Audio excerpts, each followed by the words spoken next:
And you structure the book into kind of 4 really fascinating sections. The first is me in my mind, then others in my mind, then me in the mind of others, and then the universe in my mind. That first one, me in my mind, is where a lot of people are, I think, and a lot of people get stuck. And you talk about things like FOMO, fear of missing out, big one today, maybe it always has been, mental chatter, anxiety, depression, guilt. Those are kind of the big ones that you talk about. Why those? Are those ones that you find yourself talking a lot about in your ashram because they're on people's minds and they want direction? Yeah. I think FOMO because we're just surrounded by people all the time. Even before social media, we had FOMO. It's just that we didn't have the word FOMO. Right. And it's just that we didn't have the magnitude at which the FOMO is experienced because of all the public exposure to everything in the world today because of social media. Everybody had FOMO, right? Comparison is just an integral part of our conditioned mindsets. Right. We are going to look at other people's lives. We are going to look at what they have. We are going to see that they're probably better than us. We are going to do all of that stuff. We're going to think, what if I did this? We are going to think, what if I had that? You know, so it's such a thing, and it doesn't stop even if you're up there, because there's going to be somebody better than you whom you're looking at. We're never going to be the best. There's going to be somebody who has something better than us always. Something you want, right? Yeah. And even if you're at the pinnacle of whatever, it means you probably didn't have time to do these other things, and someone's going to be at the pinnacle of their thing. And you're going to see that. Right. You're going to see that and say, I couldn't do this. Yeah. I think the Stoics said, comparison is the thief of joy. Yes, yes, absolutely. So what do you do about it? Yes, which is precisely why then I included this in this chapter, even in the ashram. There are going to be people who are going to be looking at each other. Or he was living with us. Today he's a celebrity monk. I'm going to be looking at them, saying, oh, how I miss this being here. You know, I've just been traveling around like a crazy, insane man. I wish I had wings so I could fly and I didn't have to go at the airport. That's how much I travel, you know. And then I look at their lives and say, hey, this is such a beautiful life. We're going to be looking at each other's lives all the time. So which is precisely why we need to have those tools. We need to have that right mindset to be able to look at our own lives more than the lives of others. And if we have to look at the lives of others, why not? What if I can seek inspiration from somebody's life to follow my own journey? You know, I can take inspiration to follow my aspiration. But I don't need to kind of really look at their life and think, oh, I need this, I need to have this, I need to be better than this. If I need to be better than anybody, I just need to be better than my own self. I don't need to be better than anybody else in the world. I just need to be better than my own self, you know. And we were created to be originals. Why be a photocopy of somebody else? An original is always better than a photocopy. Even if it's not that way, but I am an original, you know. So I felt this was something that was needed, not just for millennials, who probably experience it a lot because of social media, but for everybody who reads this chapter in their own ways, in their own space, because we look at the lives of others constantly. And like you rightly said, comparison indeed is the thief of joy. You know, rather than counting our blessings, envy is counting others' blessings than counting our own. You know, and gratitude is counting our own blessings rather than counting somebody else's blessings. So that was the purpose of writing FOMO. And of course, mental chatter, such an important thing. People just can't sleep. The mind is just on all the time. And so I tell the story of Joshua, this little Jewish boy whom I saw at the airport. This Jewish family, they had 3 kids, and they were holding this boy, and the boy just slipped out. He was running around. The mother didn't know where the boy was. She was yelling, Joshua, Joshua, where's Joshua? It's like a pandemonium at the airport. And then suddenly somebody said, oh, there's a little boy running there. Is he your boy? And then the mother kind of handed over the other child to her husband, and she started running after Joshua. And then she held Joshua by the hand and brought her back and didn't leave his hand. And then I compared our mind to Joshua, a child who just runs away. I'm here and I'm just gone. Who's just talking. We've seen how children just blabber things, meaningless stuff sometimes. And the mind just chattering, talking meaningless stuff inside like a child. And we know that a child at least goes to sleep at some point. The mind just doesn't sleep. I'm asleep and my mind is still so active. People get up zombied. They just don't feel fresh. Why? Because they're not rested. Rest is not just sleeping. Rest is the mind being calm and peaceful when I'm resting. So I thought it's very important to talk about mental chatter. How do I stop it? Is recognizing it one start, one step in the way? Yes. And just catching yourself, oh, I'm just chattering away. Yes. Because if you don't recognize it, then you're just 100% in it. We need to recognize it. Okay. And then I give 4 steps in the book to deal with mental chatter. Number 1 is to neglect the chatter. You know, like if a child throws tantrums and the parent gives attention to the child's going to grow in its volume and crying and yelling. But if I don't pay attention, we see the child kind of settles down.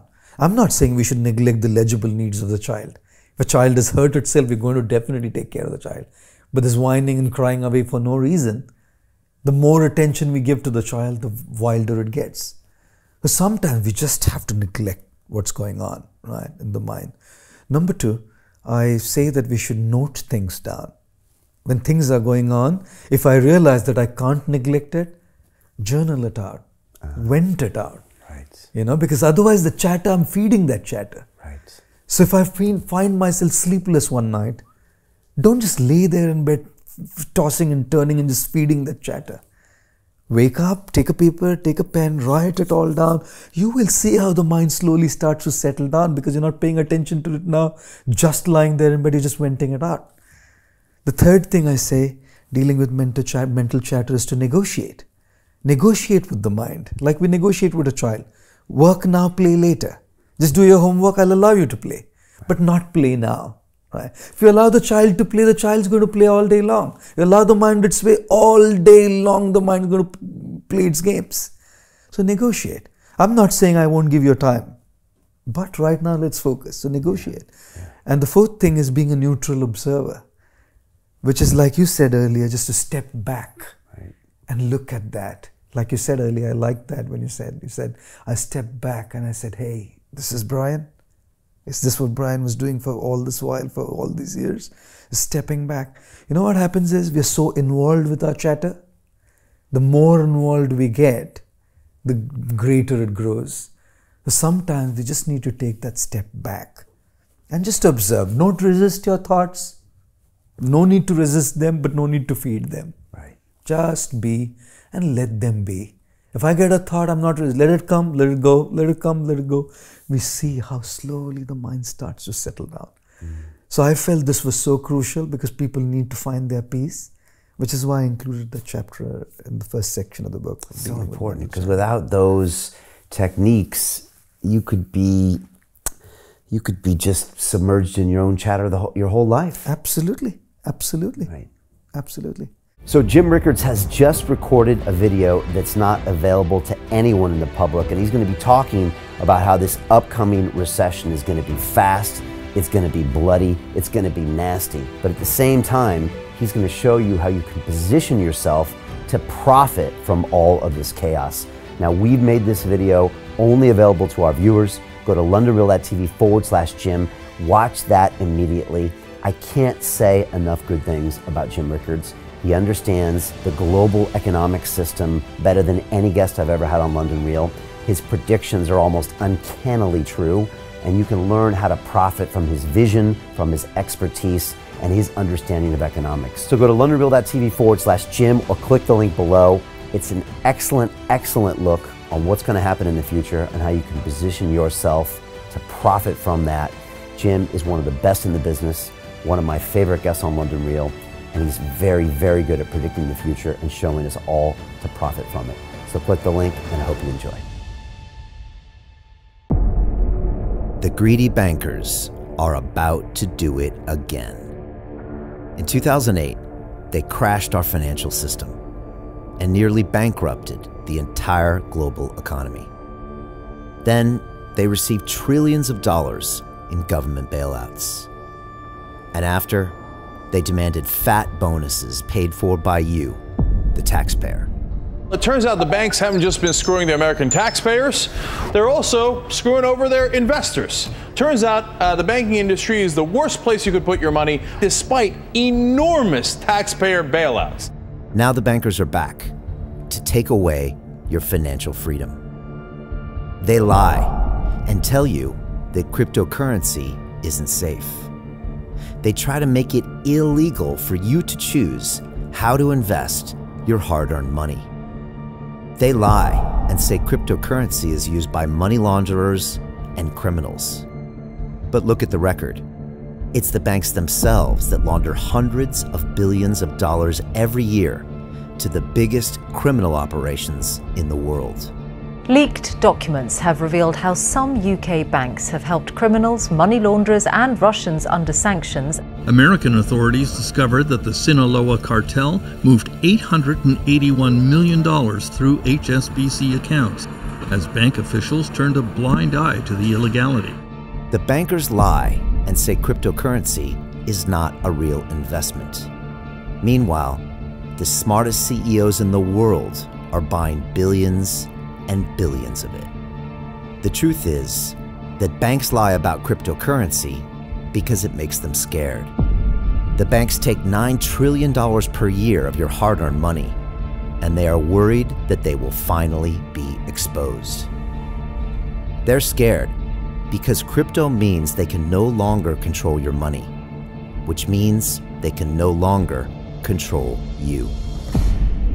They are scared because you might actually understand your money and intelligently decide what to do with it. Now is the time for us to come together, fight back, and take control. It's time to educate ourselves, our families, and our communities. Because financial education means financial freedom. We know that cryptocurrencies will help us build the new decentralized financial system of the future. A banking system that is of the people, by the people, and for the people. A banking system where access to finance is a fundamental human right. A banking system that is free and fair and welcomes all humans on this earth. The DeFi revolution is happening. We, the people, can no longer be fooled. We choose to take control of our finances. We choose to take control of our freedom. We choose to take control of our future. Join us, and let's take back our financial freedom forever.